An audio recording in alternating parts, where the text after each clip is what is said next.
The 16 Basic Desires is the greatest tool you can use for writing believable characters. You've likely heard people drop that word with characters before. Believable.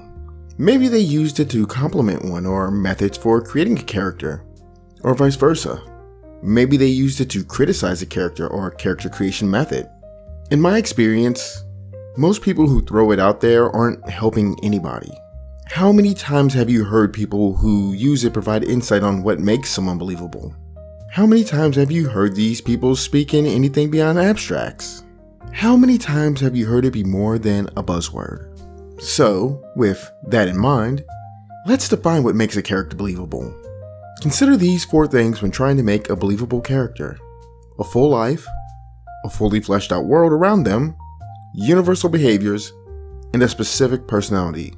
When it comes to personality, the subcategories are as follows: a unique way of talking, a unique backstory, flaws, secrets, assertiveness, as in how they choose to reveal themselves to the world, beliefs, specific tastes, and belongings.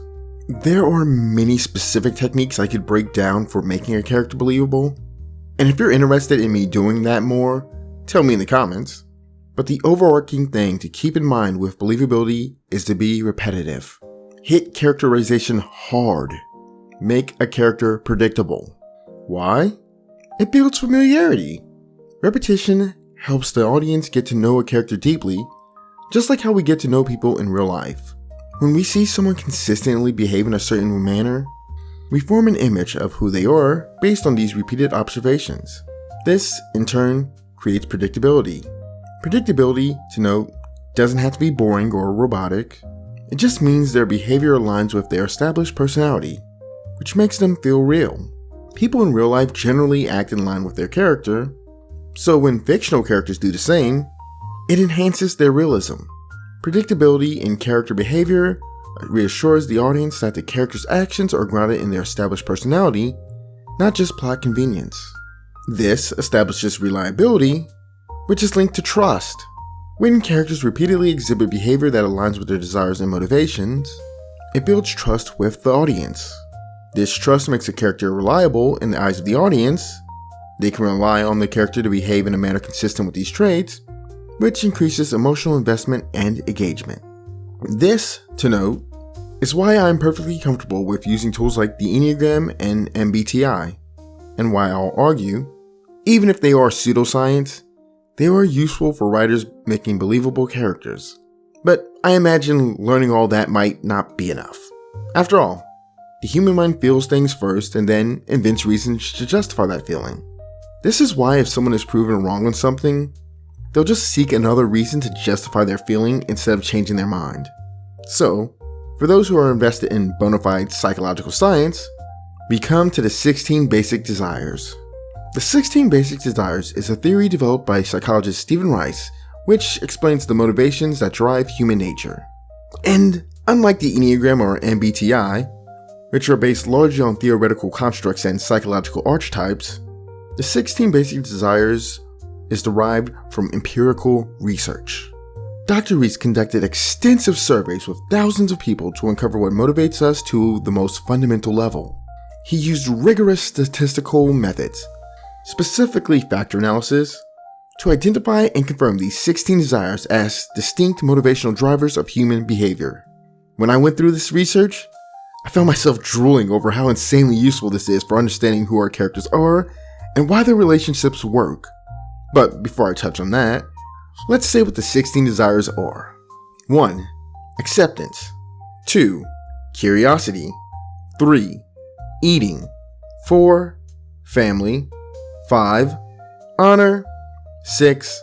Idealism. 7. Independence. 8. Order. 9. Physical activity. 10. Power. 11. Romance. 12. Saving. 13. Social contact. 14. Status. 15. Tranquility. 16. Vengeance. I'm certain you've noticed how you're not drawn to every desire listed. The 16 desires are universal.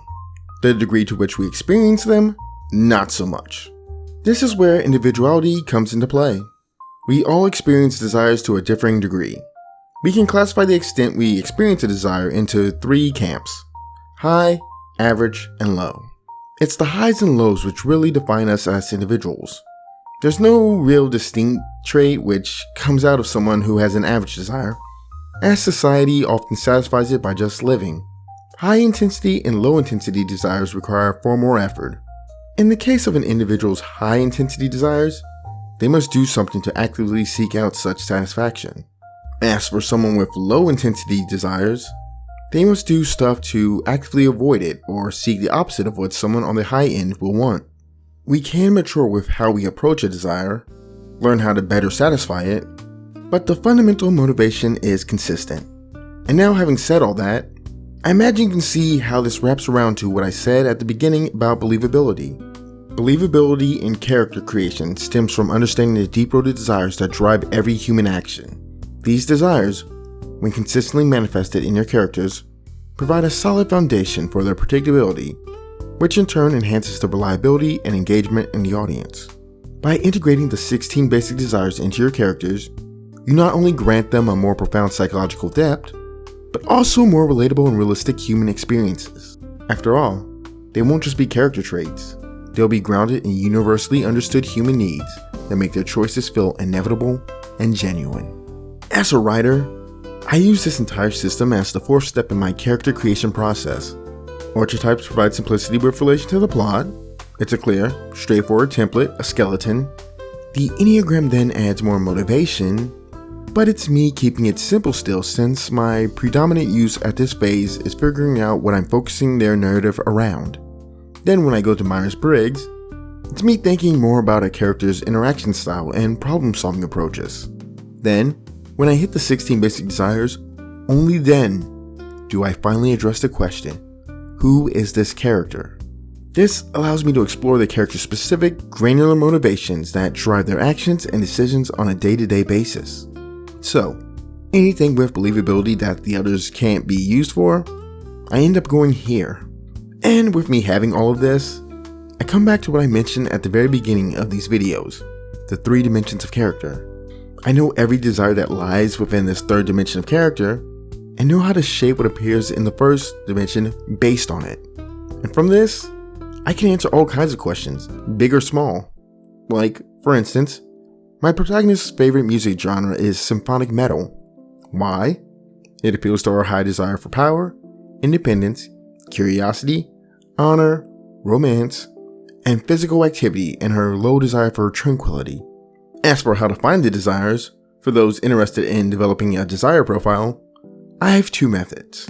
The first is to derive a desire profile from the Enneagram and Myers-Briggs.